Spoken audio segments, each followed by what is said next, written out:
Hey everybody, it's just me. I wanted to leave you with one final video. I was in the midst of grading the last couple discussion boards, and one of the things that came up was I believe Tyler was the one that posted something in discussion board 11 with regard to giving a quiz prior to class starting, kind of like bell work. And it's actually something I do almost once a week in all my, actually I do it once a week in all of my college classes. Once a week we cover a chapter, and that's the same thing we've done in Ed Psych, except in this case it's 2 chapters a week because we've condensed our course load. But once a week we cover a chapter, so prior to coming in I tell students you need to be prepared to read this material. This is what's going to be covered.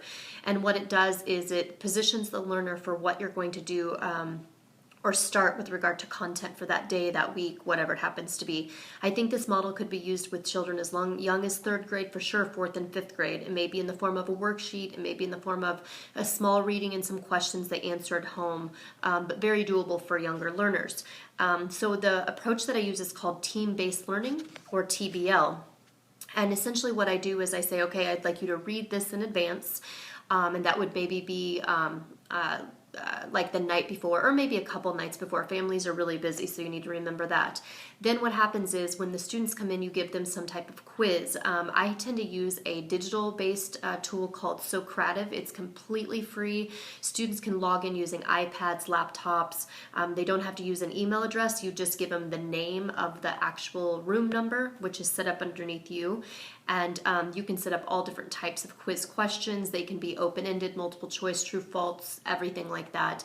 What I love about it is as the students are taking the quiz in my classroom, I'm getting the feedback live on my laptop or my computer, so I can see exactly that maybe if it's 10 questions, everybody missed number 8, so I need to go in and figure out why people didn't understand number 8. What is it they didn't know?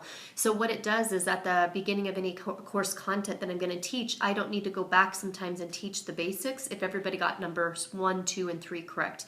They know these basic definitions. I don't need to cover them. But maybe I do. So it tells me where most of my learners are, where I can fill in the blanks, etc. And then what I do is I allow the students to take the same quiz again with a partner. And then that partner, they discuss it and they go back and forth and they try to reason as to why this would be a good answer. And so it helps some of your learners that maybe aren't as good at readers, maybe don't see those fine details like other students do. I make students pair up differently all the time. They don't get to use the same partners, but I found this to be a very, very good tool. So then essentially they get 2 grades. They get an individual grade, they get a group grade, and then they can contest any question they want. So it opens up this completely different way to get your classroom discussion started with regard to new content. Instead of a sit and get situation where I say, okay, I'm going to lecture for the next hour, and half the students are going, well, I already know this. I learned this in a different class, or I have this base knowledge.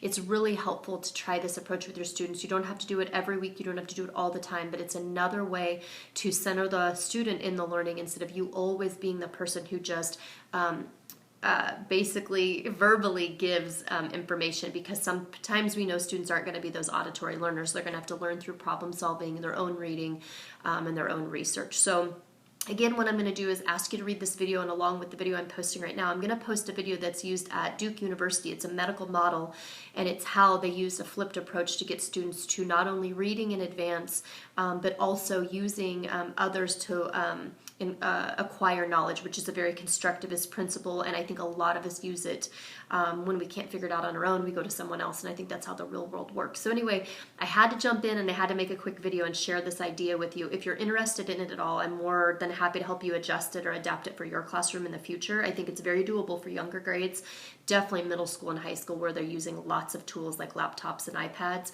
Secondarily, watch the video and kind of understand the theory and principle behind it. There's a lot of research in it, and I think you would like this approach. So anyway, I'm going to leave you with that, and I'll also leave you with a YouTube video that highlights what they do at Duke University. Have a great summer, and I'm still giving a couple pieces of feedback, and please take time to read the feedback. Some of it's very, very individualized. Again, I always give a very general background of my feeling, my opinion, and then I try to comment on what you've left as well. So anyway, have a great summer and take care. Bye.